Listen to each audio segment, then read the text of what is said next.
بسم الله الرحمن الرحيم.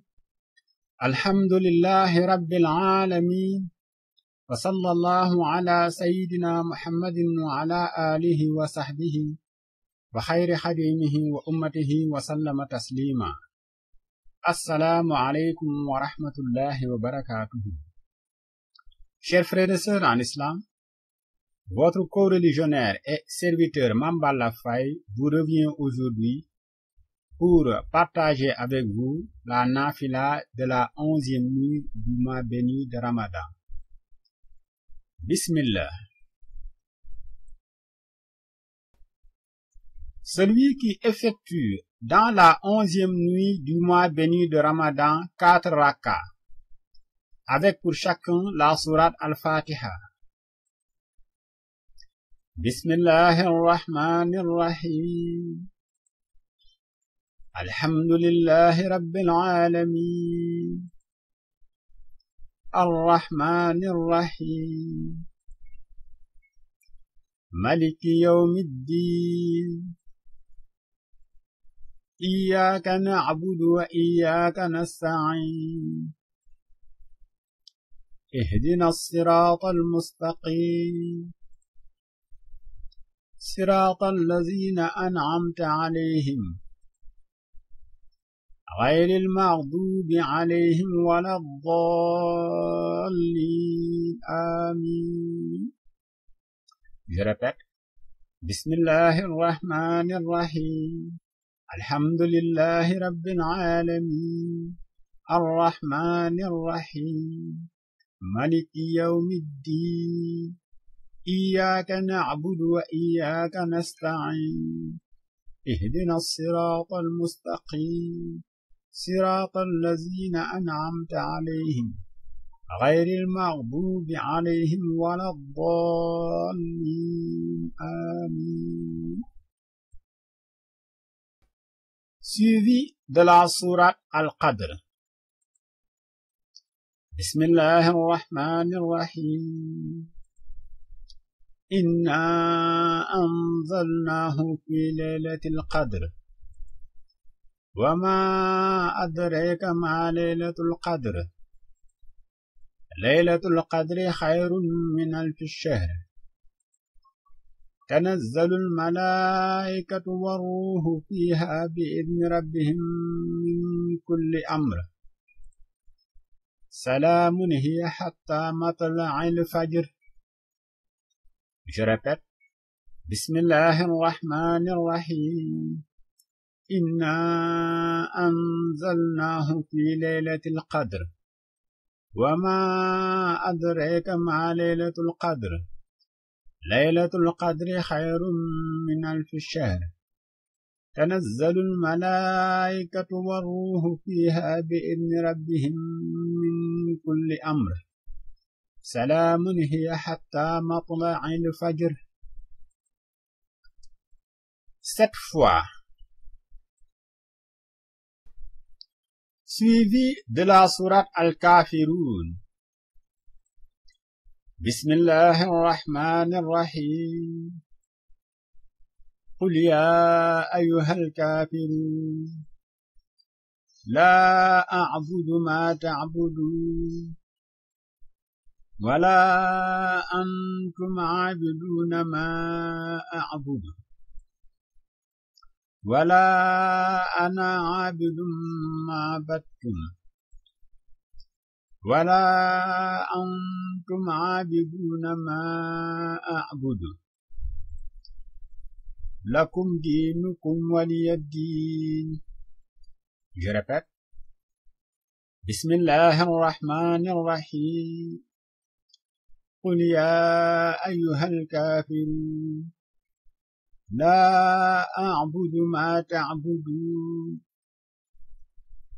ولا أنتم عابدون ما أعبد ولا أنا عابد ما عبدتم ولا أنتم عابدون ما أعبد لكم دينكم ولي الدين. Cette fois, Enfin, la sourate Al-Ikhlas. Bismillahir Rahmanir Rahim. Qul huwa Allahu ahad. Allahu samad. Lam yalid wa lam yulad. Wa lam yakul lahu kufuwan ahad. Je répète. Bismillahir Rahmanir Rahim. Qul huwa Allahu ahad. Allahu samad. Lam yalid wa lam yulad. Wa lam yakul lahu kufuwan ahad. 7 fois. Ensuite, on prononce le salut final. Après avoir effectué le salut final du 4e raka, on prononce cette invocation. La hawla wa la quwwata illa billahi al-aliyyi al-azim. Je répète. La hawla wa la quwwata illa billahi al-aliyyi al-azim. Je répète une dernière fois. La hawla wa la quwwata illa billahi al-aliyyi al-azim. 70 fois. Suivi enfin d'une salatu ala nabi de votre choix. Et parmi celles-ci, nous avons Allahumma salli ala Muhammadin an-nabiyyil ummi wa alihi wa sahbihi wa sallim taslima. Je répète. Allahumma salli ala Muhammadin nabiyil ummi wa alihi wa sahbihi wa sallim taslima. Je répète une dernière fois. Allahumma salli ala Muhammadin nabiyil ummi wa alihi wa sahbihi wa sallim taslima. 70 fois.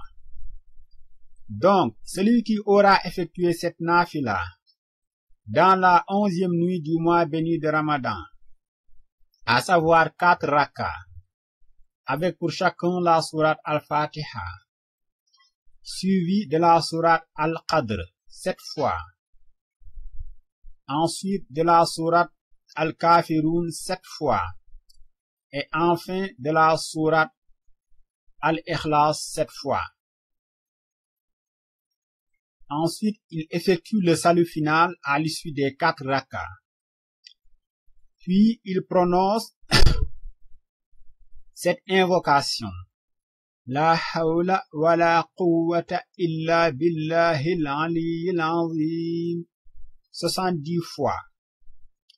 Suivi enfin d'une salatu ala nabi de son choix. 70 fois.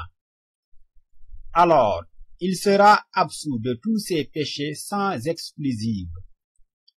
Et pour chaque verset, il lui sera accordé les faveurs dues aux dévotions d'une année entière, ainsi que celles dues à quelqu'un qui a rendu leur liberté, à 1000 esclaves, donné en aumône 1000 dinars, donné à manger 1000 personnes qui n'ont rien à manger, et habiller 1000 personnes se trouvant dans le dénuement le plus complet. Tout ce qui existe sur terre, vivant ou non, intercédera auprès de Dieu, subhanahu wa ta'ala, pour qu'il lui pardonne tous ses péchés. Il sera préservé contre toutes les calamités, toutes les peines, la faim, l'indigence, sous toutes ses formes, les djinns, et contre les affres de la mort, et il ira au paradis sans jugement aucun. Cette nafila est extraite de l'œuvre intarissable Qurratul Ayni de Serigne Souhaïbou Mbacké ibn Cheikh Ahmadou Bamba Khadim Rasoul radiyallahu anhu.